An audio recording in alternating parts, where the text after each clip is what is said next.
and welcome back to DNQ Football. Today, a very special day because we are running through how it works for 2026 World Cup qualification for a fabulous region, a region that I think a lot of people, it might be their favourite, unless you are sort of from another region, but kind of more mainstream fans of sides like probably England, ourselves, the USA, teams like that. You'll love the OFC region, a very special region.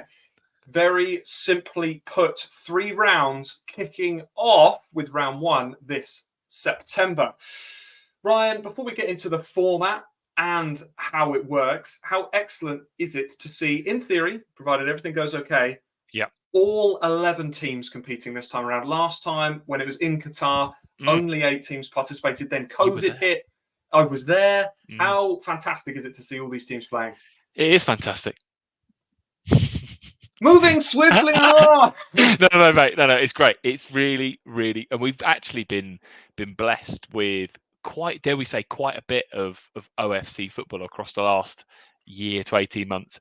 OFC Nations Cup, Pacific Games qualification, or was it OFC qualification?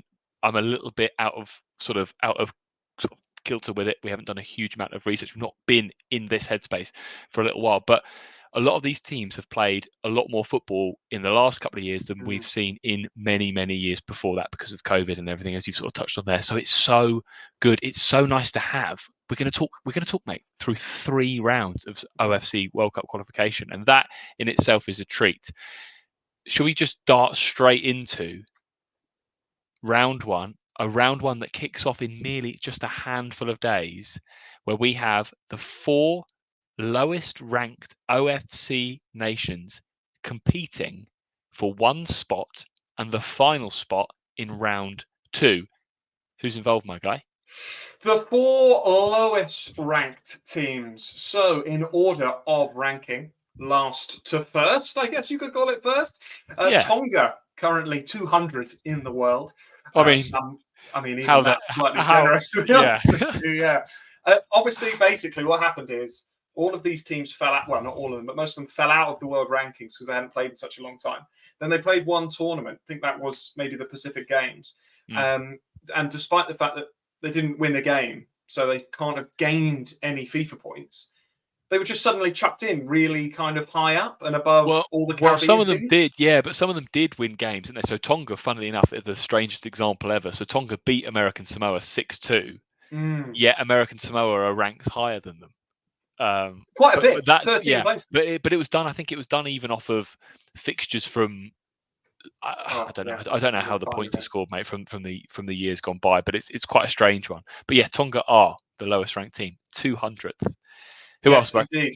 And they are joined by Samoa, the hosts of this round 1 tournament, American Samoa, and the Cook Islands as well. Now, the format of this, very simply, as Ryan said, semi-final and final. So the matchups are in the way that you'd expect a sort of playoff to be.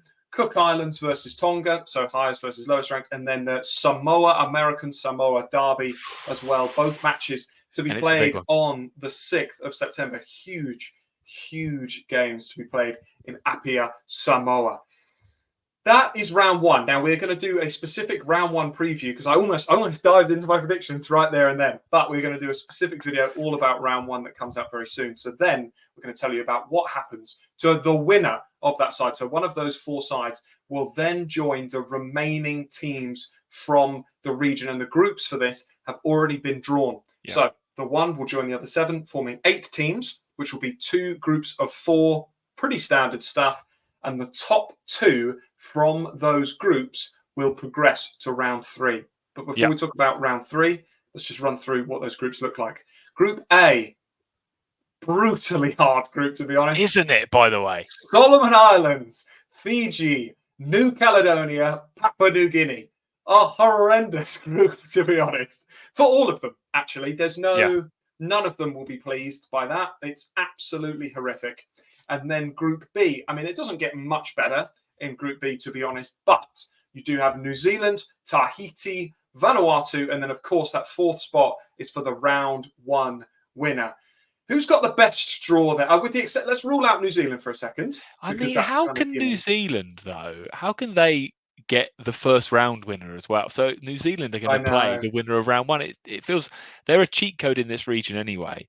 I mean, who's got the? You could probably look at Tahiti really, because you'd sort of imagine Tahiti or Vanuatu will eye up that second spot after New Zealand in round two. But then, as you said, mate, we've got those two groups of 4 in the second round. The teams that come in first and second spot in groups A and B go through to the third round, which again, similar to round one to a certain extent, is a semi-final and final stage. So the winner of Group A plays the runner-up in Group B.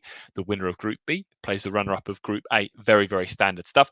The winners of both go into the final, which is essentially it's like a World Cup qualification final, isn't it, really? Yeah. Which is sensational. But I will say that the semi-finals this is a massive statement, and I'll get on to why. The semi-final is more important than the final, I think. Okay. Because of the intercontinent. Because none of them are going to beat New Zealand, right? You wouldn't expect it will be such a shock if in the final New Zealand lose, right? It will be. However, it does come down to just one 90-minute game of football. True, you're not wrong. But unlikely. I mean, we've said that in the past, and they've walked through kind of comfortable winners, haven't they? But yes, okay. I see the point you're about to make, and I'm on board actually. I'm not completely mad. What I'm saying is that despite the fact that this region now gets 1.5 places instead of the previous 0.5, it's still highly unlikely that a team for this World Cup gets a second team. It's still very unlikely. There is still a big disparity between your top teams. I always say sort of your Solomon Islands, your Fijis, and then a side like Peru, perhaps, who often kind of goes to intercontinental playoffs, or we've seen all sorts of really good teams go. But I think if you are the runner-up in Group B, let's say it's Vanuatu, and you're playing the winner from Group A, let's say it's Solomon Islands, that game guarantees you either World Cup qualification or a trip to the Interconfeds. For the first time ever. Yeah, and I think that's true. That's true. It's history, isn't it? Massive. Yeah, and like you look at Vanuatu, Tahiti, are looking at it going, well, one of us is getting through, unless Samoa causes an unbelievable shock. But one of us is going through to at least the semis here. We're literally group games, and then we're if you're in the semi-final, you're one game away from history either way. Yeah, that's that's quite a nice point to make, actually.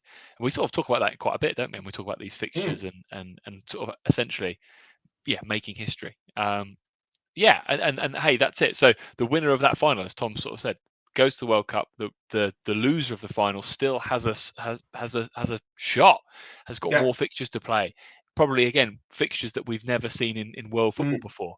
And then to fight for that remaining half spot for the Oceania region.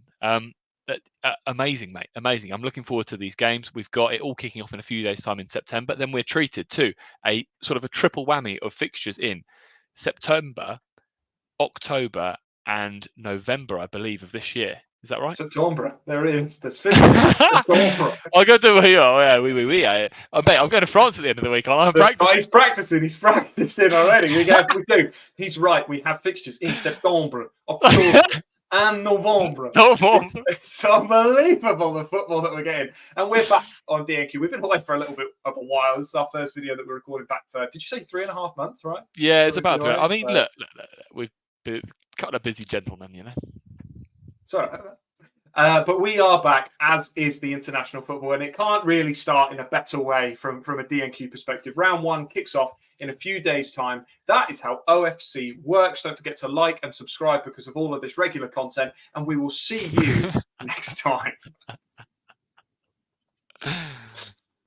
We are consistent. We do have fun. We're so back.